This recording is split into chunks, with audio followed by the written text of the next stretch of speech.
Apakah tukang setrika itu hanya menyetrika atau plus packing? Nah, itulah.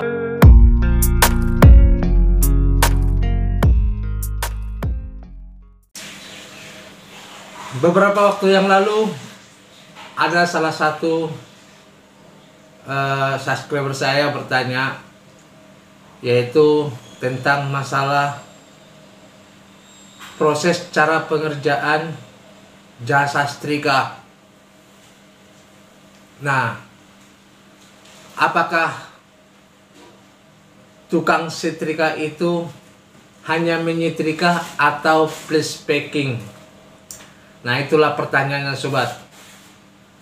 Nah, kalau istilahnya dalam dunia laundry, ya itu menyetrika plus packing. Tapi kalau dalam dunia konveksi itu semua berbeda-beda. Dimana kalau dunia konveksi ini kan istilahnya udah menghasilkan sebuah produk, makanya berbeda-beda. Beda tukang setrika, beda tukang packing, beda tukang bikin kancing, dan beda tukang jahit. Itu di dunia konveksi. Makanya itu ibaratnya penghasil sebuah produk atau pakaian. Nah, tapi kalau sekarang ini kita membahas di dalam dunia usaha laundry. Nah, kalau di dalam dunia usaha laundry ini seperti yang saya katakan tadi itu, kalau jasa setrika itu ya itu plus packing. Nah, tapi itu tergantung owner laundry juga. Nah, ada juga yang lain tukang setrika, lain tukang packing. Jadi upahnya juga berbeda-beda. Karena di mana jasa setrika ini dia ada juga yang sistem borong, ada juga yang freelance.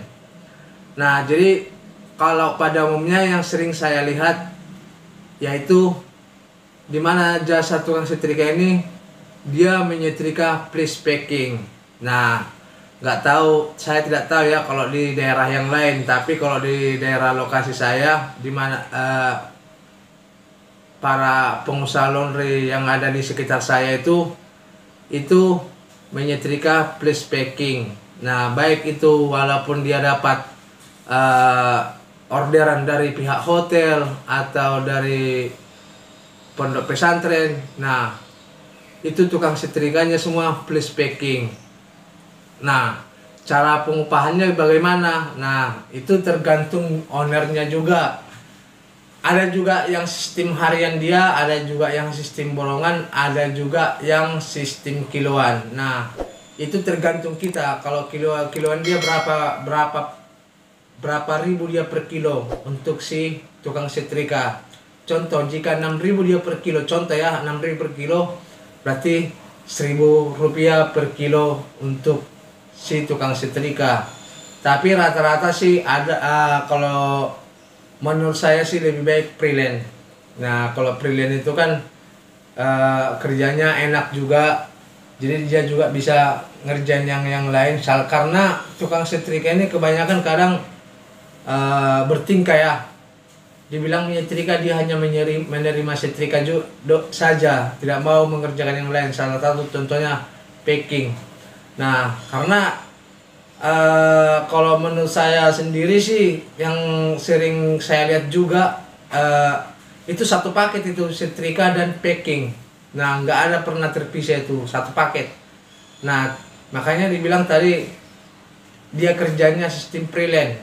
Nah, tapi ada juga yang kemarin bertanya kan gajinya kalau borongan sesuka hatinya datang.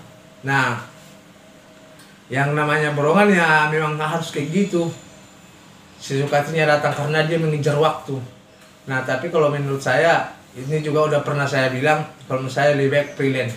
Jadi freelance itu kapan kita butuh aja sama dia. Nah, kapan kita butuh, baru yang kedua kerjanya juga bisa kita atur. Nah, kalau borongan ini kita tidak bisa mengatur orang. namanya juga borongan kan, itu hak dia dan cara kerja dia sendiri yang ngatur. Nah jadi itulah sobat tadi penjelasannya, yaitu masalah tentang